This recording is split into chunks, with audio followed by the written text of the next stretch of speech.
Have you ever watched a goalie so unpredictable that it felt more like watching an acrobat than a hockey player? Someone who flipped, sprawled, and twisted in ways that defied all logic, and yet somehow always managed to make that impossible save?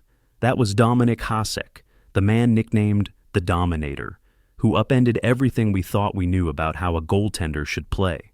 Tonight, we're diving deep into the mind of the NHL's most eccentric goalie, exploring how his unorthodox style, razor-sharp instincts, and relentless competitiveness turned him into a living legend, while leaving fans, teammates, and sometimes even coaches scratching their heads in astonishment. Dominik Hasek's journey began in the Czech city of Pardubice, back when it was still part of Czechoslovakia, behind the Iron Curtain. The political climate meant that hockey players often stayed behind closed borders, building reputations that remained local legends rather than global ones. Even as a young athlete, Hasek showcased a strange yet mesmerizing approach to goaltending. While traditional coaches preached fundamentals, angle positioning, upright stance, and disciplined footwork, Hasek seemed to do the exact opposite. He'd flop to the ice, fling his arms in wild arcs, and even roll onto his back, all to block the puck at the last millisecond. It was a style that nobody taught him. It was purely instinctive. Some said it was inspired by street hockey or soccer goalkeeping. Others insisted it was just raw talent. Either way, the results were undeniable. He made saves no one else even dreamed were possible. When the Chicago Blackhawks took a chance on him in 1990, Hasek was already in his mid-20s, older than most rookies, but he was largely untested in the NHL. For a while, he toiled in the shadows of more established names. He'd get the occasional start, flash those jaw-dropping reflexes, then return to backup duty. Perhaps the league's conventional wisdom back then just wasn't ready for a goalie who twisted himself into pretzel-like contortions. But the Chicago stint did one crucial thing. It let NHL scouts see that there was a diamond in the rough waiting to shine if given the right opportunity. That opportunity came in 1992, when Hasek was traded to the Buffalo Sabres, an unassuming franchise that was hungry for a star. The Sabres, boasting a passionate fan base but always seeming to hover just shy of greatness, found themselves in possession of a goaltender who could transform a middling team into a juggernaut on any given night. And that's precisely what happened. Almost overnight, Hasek became a force of nature. Hockey fans started noticing the highlights on ESPN. Hasek sprawling across the crease, stacking his pads 2 or 3 times, or stopping a rebound with the blade of his stick like a swordsman in a duel. It didn't matter how bizarre the technique looked, pucks stayed out of the net. Buffalo embraced him wholeheartedly. Local kids mimicked his flops and diving poke checks, trying to capture even a fraction of that magic. Yet behind the acrobatics was a meticulous mind. Hasek was known for studying opponents obsessively, analyzing the subtle body language of shooters. Was the forward going high glove, or might he try to deke low? Did he look down at the puck, or keep his eyes on the goalie's shoulders? Hasek absorbed these tells like a sponge, so that when he exploded into one of his wild saves, it was actually the culmination of countless mental notes. He would say in his thick Czech accent that every shooter had a habit. Some were obvious, some were hidden. His gift was seeing them all. Before long, Hasek was posting stats that defied the era's high-scoring norms. Goals against averages and save percentages that looked like they came from a different planet. He racked up Vezina trophies as the NHL's top goaltender year after year, and soon fans started whispering that the Dominator might just be the best goalie on earth. But it was in the mid to late 90s that Hasek transcended mere star status. He became a phenomenon, pushing Buffalo to playoff runs they hadn't touched in years, and collecting MVP honors, unheard of for a goaltender in the modern era. All of that set the stage for one of the most iconic moments in international hockey history, the 1998 Winter Olympics in Nagano. It was the first time NHL players were allowed to compete, and the world was salivating at the matchups. Could Wayne Gretzky and Team Canada recapture their long-lost Olympic gold? Would the Americans avenge their embarrassment from previous tournaments? Into this cauldron stepped Dominik Hasek, leading the Czech national team, an underdog by every measure compared to Canada, Russia, and the United States. What unfolded was a testament to Hasek's reputation as a big-game performer. In the semifinal against Canada, he put on a goaltending masterclass, repeatedly stoning future Hall of Famers in dramatic shootouts. In the gold medal game, he did it again against the mighty Russians, leading the Czechs to an improbable 1-0 victory. The scenes from Nagano, teammates mobbing Hasek, a stunned Russian bench, Czech fans weeping tears of joy, instantly elevated him to national hero status back home. His stock in the NHL soared even higher, with commentators proclaiming him one of the greatest they'd ever seen. But, like any eccentric genius, Hasek was not without controversy or complexities. For one, he was famously intense in practice, sometimes clashing with teammates who didn't match his obsessive drive for perfection. Rumors circulated that he could be moody or aloof, that he took losses personally to a fault. He had a brief stint where he abruptly left the Sabres due to personal stress and injuries, causing confusion among fans who worshipped him. Then there was the notorious incident during the 1997 playoffs, when he reportedly shoved a reporter during a heated exchange. While the details remain murky, it underscored that the same fiery passion that made him a goaltending savant could also lead him to emotionally charged moments off the ice.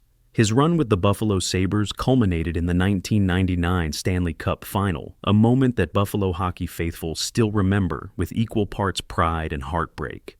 Going up against the Dallas Stars, Hasek turned in a string of heroic performances, carrying a relatively modest Sabres roster deep into the series. Game after game, he stymied the Stars' attack, and it looked like Buffalo might just pull off the ultimate underdog story. But the series ended in the infamous no-goal controversy, Brett Hull's foot in the crease, a goal allowed in triple overtime that still sparks arguments to this day. For Hasek, that heartbreaking loss was a bitter pill, overshadowing what had been a sensational run. Eventually, the hockey gods and the Detroit Red Wings came calling. The Red Wings were already a powerhouse franchise, consistently contending for the Cup throughout the 90s and early 2000s. With icons like Steve Yzerman, Nicholas Lidstrom, and Brendan Shanahan in tow, they added Hasek in 2001 to bolster an already stacked lineup. Some wondered how a famously unorthodox goaltender would fit on a team built around disciplined, highly structured systems. But from day one, it was clear that Detroit was the perfect place for him to chase the championship ring he'd coveted. In 2002, Hasek silenced any skeptics by backstopping the Red Wings to a Stanley Cup victory, proving that even on a star-laden team, he was still the difference maker. That season, he collected more personal hardware, etched his name on the cup, and cemented his reputation as a goaltending maestro who could deliver on hockey's grandest stage. Yet, retirement wouldn't come easy to the Dominator. Like a magician who can't resist the roar of the crowd, Hasek retired and unretired multiple times. Each comeback teased fans with the question, could he still do it at an age when most goalies are content to transition into coaching or scouting? Each time, Hasek defied the odds, first returning to Detroit, later having a stint in Ottawa, and then even pondering playing in Europe late into his 40s. The body wasn't as elastic, the reflexes perhaps a fraction slower, but the mind, the part that read shooters like a book, remained sharp. While his final years didn't replicate the same mind-boggling stats of his prime, every appearance had that aura of unpredictability. You never knew if you'd witness another behind-the-back save or an unlikely mid-air puck snare that would remind the world why they called him the Dominator. What made Hasek's style so maddening for opposing forwards was its sheer unpredictability.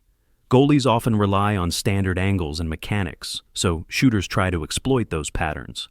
With Hasek, there was no pattern. One moment he'd be standing tall, the next he'd drop flat on his stomach and flick out a glove to snare the puck that was inches from crossing the goal line. In slow motion, these saves looked like illusions. Surely no mortal could read a play that quickly, right? Even Hasek's equipment reflected his idiosyncrasy. He wore smaller, more flexible pads than most of his contemporaries, preferring maneuverability over sheer coverage. Sometimes, you'd see him in an old-school helmet-cage combo that, in a league full of modern masks, added to his offbeat mystique.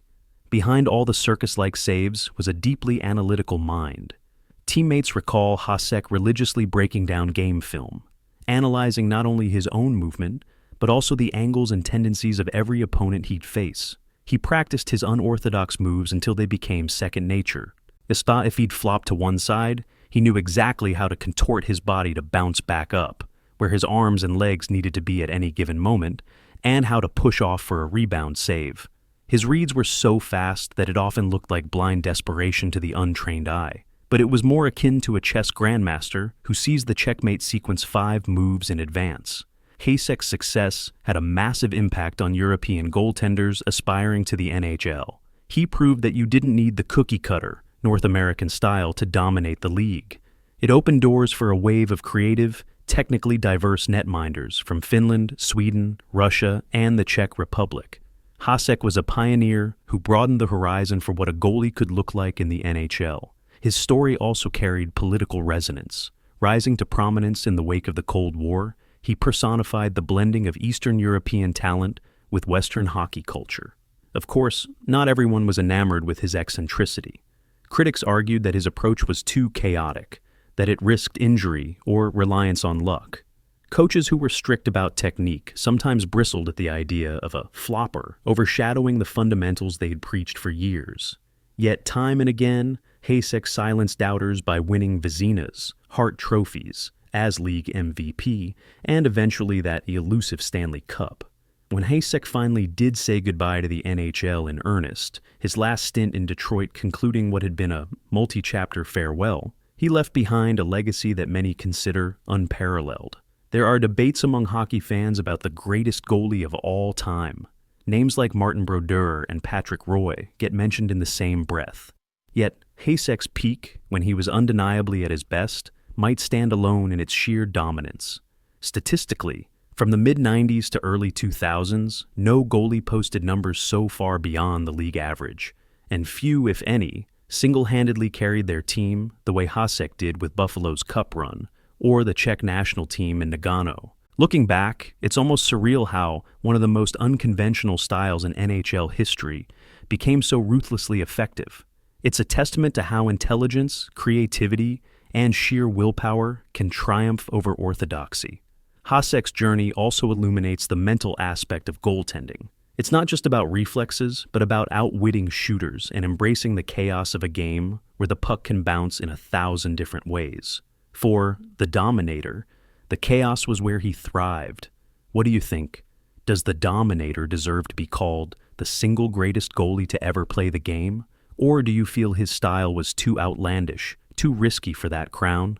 Let us know in the comments. After all, part of the fun in celebrating legends like Hasek is debating their place in history. But one thing's for sure, inside the mind of the NHL's most eccentric goalie, there was a storm of creativity and confidence that changed the sport forever.